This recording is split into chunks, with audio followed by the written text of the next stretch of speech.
ایک نوجوان اپنی زندگی کے معاملات سے کافی پریشان تھا۔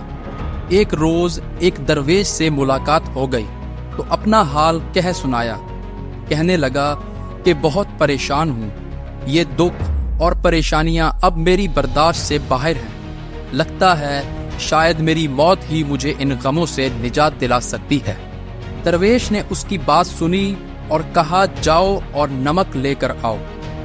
نوجوان حیران تو ہوا کہ میری بات کا نمک سے کیا تعلق، پر پھر بھی لے آیا۔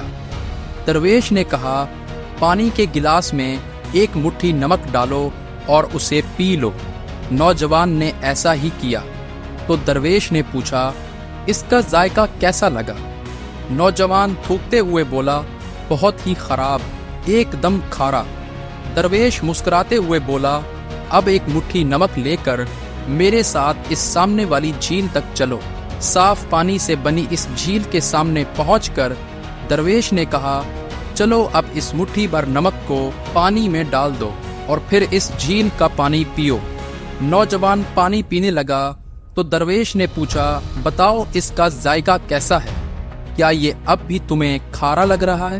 نوجوان بولا، نہیں، یہ تو میٹھا ہے، بہت اچھا ہے۔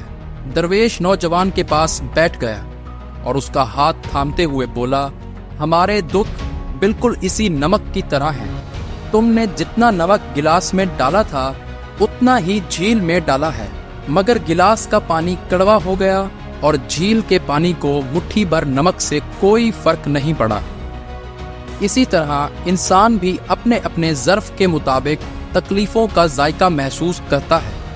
جب کوئی تمہیں دکھ ملے تو خود کو بڑا کر لو، گلاس مت بنے رہو بلکہ جھیل بن جاؤ۔ اللہ تعالیٰ کسی پر اس کی ہمت سے زیادہ بوجھ نہیں ڈالتا، اس لیے ہمیں ہمیشہ یقین رکھنا چاہیے کہ جتنے بھی دکھ آئیں ہماری برداشت سے بڑھ کر نہیں ہوں گے۔